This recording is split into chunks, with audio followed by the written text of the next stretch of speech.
Halo,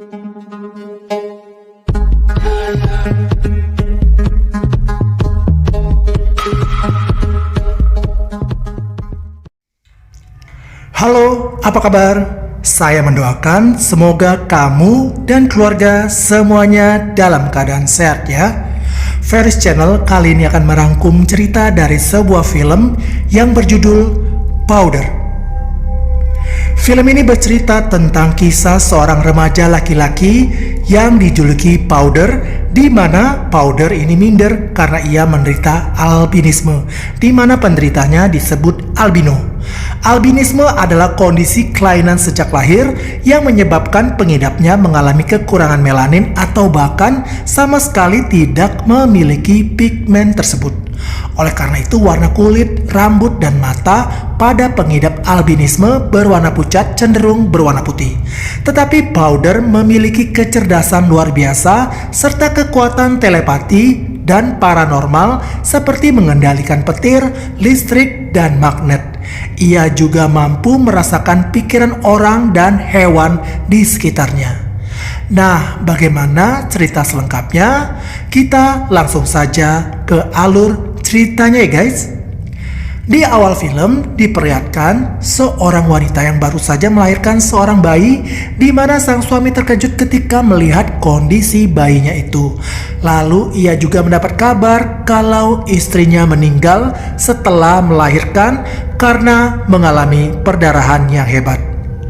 Ia malu dan tidak mengakui kalau bayi itu anaknya. Lalu ia pergi meninggalkan bayinya itu. Kemudian terjadi kejadian aneh. Di saat bayi itu menangis kencang, alat pengukur detak jantung mencatat grafik yang tidak wajar. 18 tahun kemudian, bayi tersebut sudah menjadi seorang remaja bernama Jeremy Reed yang biasa dipanggil Powder. Dia tinggal bersama kakek di sebuah pertanian di mana sang kakek penuh kasih sayang merawatnya sejak lahir. Jeremy selalu menyendiri dan sangat kesepian. Karena kelainannya itu, ia hanya menghabiskan waktunya di basement rumah dan mempelajari dunia melalui buku-buku yang ia baca. Tak lama kemudian, sang kakek pun meninggal dunia. Lalu, dari pihak kepolisian mengirim lembaga sosial untuk menjemputnya. Jeremy ini sangat jenius, di mana ketika ia ditanya sebuah buku, Jeremy dapat hafal isi buku itu tiap halaman dengan sangat rinci. Bukan hanya satu buku, tapi semua buku yang ada di rak itu, Jeremy dapat mengingatnya dengan baik. Karena rumah itu berdiri di atas tanah sengketa, serta sang kakek sudah wafat, jadi Jeremy terpaksa harus ikut dengan seorang psikolog anak yang bernama Jesse Caldwell, di mana Jeremy nantinya akan tinggal di asrama dan akan disekolahkan seperti anak remaja pada umumnya. Tak lama sampailah Jeremy di asrama. Dengan kondisi fisiknya itu, anak-anak senior menatapnya dengan aneh dan hal itu membuat Jeremy tidak nyaman. Di saat sarapan di kantin asrama, lagi-lagi Jeremy menjadi pusat perhatian, di mana ada sekelompok siswa yang diketuai John Box mendatangi meja Jeremy. Lalu John menyuruh Jeremy menempelkan sendok di hidung sebagai ritual terhadap murid baru di asrama itu. Kemudian Jeremy menggosokkan sendoknya, lalu meletakkan sendok itu dengan posisi vertikal. Dan tak lama, semua sendok di kantin itu pun berterbangan langsung menempel ke sendok yang dipegang Jeremy. Seperti ada daya magnet dari sendok itu. Semua terkejut melihat kejadian itu.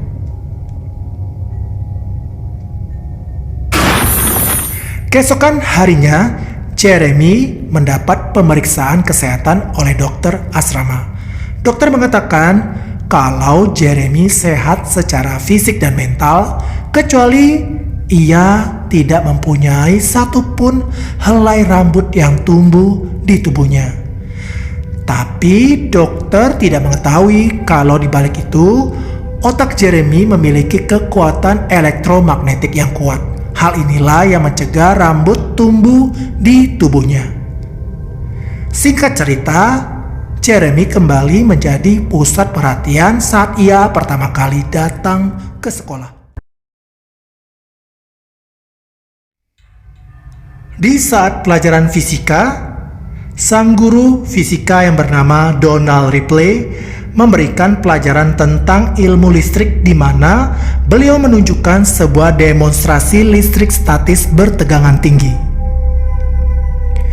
Karena tubuh Jeremy ini memiliki muatan elektromagnetik yang kuat, sehingga dapat menyebabkan benda listrik tidak berfungsi normal ketika ia berada di dekatnya. Karena itu, tubuh Jeremy sangat sensitif terhadap alat elektronik yang mengandung listrik. Sehingga ketika tubuhnya tidak bisa menahan daya tersebut, Jeremy pun seketika tersambar listrik yang membuat tubuhnya melayang di udara. Dengan sigap, Pak Donald menghancurkan alat demonya, namun saat akan mencoba menolong Jeremy, Pak Donald pun terkejut karena bulu di tangannya berdiri. Dapat disimpulkan kalau tubuh Jeremy mengandung listrik tegangan tinggi yang tidak dimiliki manusia biasa. Lalu Jeremy dilarikan ke rumah sakit. Ketika dirawat di rumah sakit, Jeremy diam-diam melarikan diri kembali ke rumahnya. Namun di tengah perjalanan, Jeremy dicegat oleh sheriff dan diminta untuk kembali ke asrama.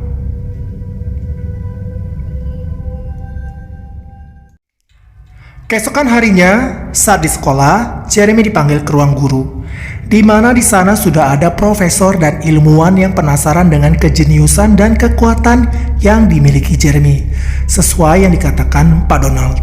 Pak Donald menceritakan kalau tubuh Jeremy sangat sensitif dengan listrik dan alat elektronik. Hal itu dibuktikan di mana saat itu televisi seperti ada gangguan saat Jeremy berada di dekat televisi itu.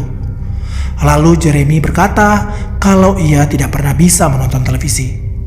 Tak hanya itu, mereka juga mengatakan kalau Jeremy ini mempunyai kecerdasan di atas manusia normal. Hasil tes IQ Jeremy merupakan IQ tertinggi dalam sejarah. Sadar kalau dirinya hanya akan dijadikan objek penelitian, emosi Jeremy pun tiba-tiba naik, sehingga menyebabkan semua alat elektronik di ruangan itu mengalami gangguan yang membuat mereka semua ketakutan. Lalu Jeremy mengatakan kalau ia ingin pulang ke rumah kakeknya. Pada suatu hari, Jeremy pergi berkemah bersama siswa lainnya. Di sana ada seorang sheriff yang menjaga mereka bernama Doug Barnum. Sheriff lalu mengajak Jeremy ngobrol berdua.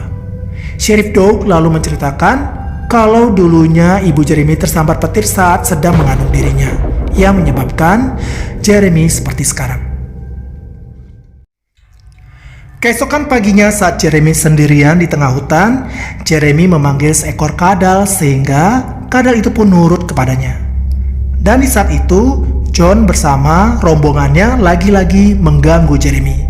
Mereka mengancam dan menyuruh Jeremy pergi dari tempat itu. Di saat yang bersamaan, mereka mendengar suara tembakan dari kejauhan. Lalu semua murid-murid berlari menghampiri asal suara tembakan itu. Dan ternyata seorang sheriff yang bernama Harley Duncan telah menembak seekor rusa. Jeremy yang sedih melihat rusa itu lalu memegang tangan Sheriff Harley untuk merasakan sakit yang dirasakan rusa yang sedang sekarat itu. Sheriff Harley berteriak kesakitan karena ia dapat merasakan sakitnya rusa itu. Kemudian, para murid lainnya segera menolong Sheriff Harley. Setelah peristiwa itu, Jeremy memohon untuk kembali pulang ke rumah kakeknya. Namun, Ibu Jessie menolak permintaan tersebut. Dan tiba-tiba saja, Jeremy meluapkan amarahnya sehingga menyebabkan kaca di ruangan itu pecah berantakan. Jeremy lalu berkata kalau ia hanya ingin pulang. Karena menyadari kalau Jeremy ini membutuhkan seorang teman, Pak Donald yang bersimpati menawarkan diri untuk menjadi teman Jeremy. Dan saat mereka bersalaman, tiba-tiba rambut Pak Donald pun berdiri dikarenakan ada aliran listrik dari tubuh Jeremy. Mereka berdua pun tersenyum dengan kejadian itu. Pada suatu hari di acara sekolah, Jeremy duduk dan ngobrol bersama teman sekelasnya yang bernama Lindsay Calloway. Dan Jeremy pun mendapat masalah lagi di mana tiba-tiba ayah Lindsay yang bernama Pak Calloway datang memarahi dan hampir menghajarnya karena mendekati anaknya. Bu Jessie yang melihat itu pun langsung menghampiri dan meminta Pak Calloway untuk melepaskan cengkraman tangannya ke Jeremy. Pak Calloway menyebut Jeremy sebagai anak yang aneh dan tidak boleh mendekati anaknya. Lalu Bu Jessie menguatkan hati Jeremy yang sedih mendengar perkataan ayah Lindsay tadi. Merasa muak dengan semua yang telah ia alami, Jeremy mengemasi barang-barangnya dan berencana untuk melarikan diri dari asrama. Namun lagi-lagi John dan gengnya mengerjai Jeremy dengan menelanjanginya lalu menceburkannya ke dalam kubangan air yang ada di lapangan itu. Namun tiba-tiba mereka semua pun terpental akibat gelombang listrik yang dikeluarkan oleh tubuh Jeremy.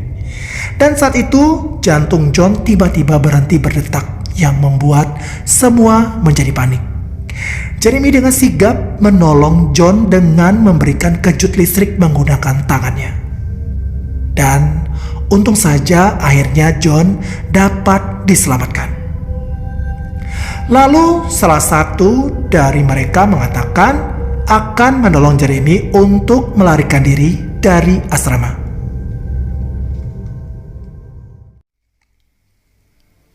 Akhirnya Jeremy kembali ke pertanian tempat ia dibesarkan.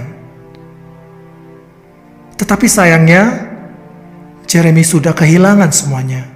Rumah beserta isinya, termasuk buku-buku bacaannya, telah disita oleh pihak bank.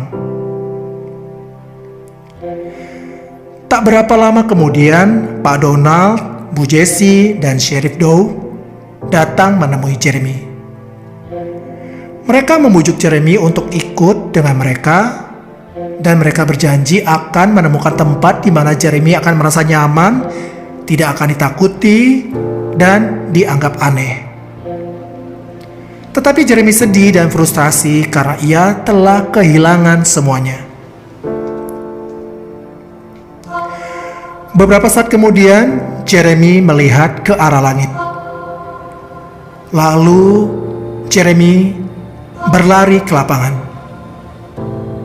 Dan kemudian petir menyambar tubuh Jeremy. Lalu Jeremy menghilang dalam kilatan cahaya yang menyilaukan. Dan film pun berakhir. Banyak hal yang bisa kita pelajari dari film ini. Kita belajar bagaimana cara pandang kita terhadap orang lain tanpa egois dan juga sok tahu. Seperti kata pepatah, don't judge a book by its cover, di mana kamu jangan menilai seseorang dari penampilan luarnya saja, tetapi lihat juga bagaimana sisi-sisi lainnya yang mungkin tak terlihat hanya dari penampilannya. Nah, sekian dulu alur cerita kali ini ya guys. Bagaimana menurut kalian ceritanya? Ketik di kolom komentar ya. Oh ya, yang belum subscribe, jangan lupa subscribe ya guys, supaya saya semakin semangat untuk membuat video-video berikutnya. Dan terima kasih buat kamu yang sudah nonton. Saya pamit undur diri. Sampai jumpa. Dadah.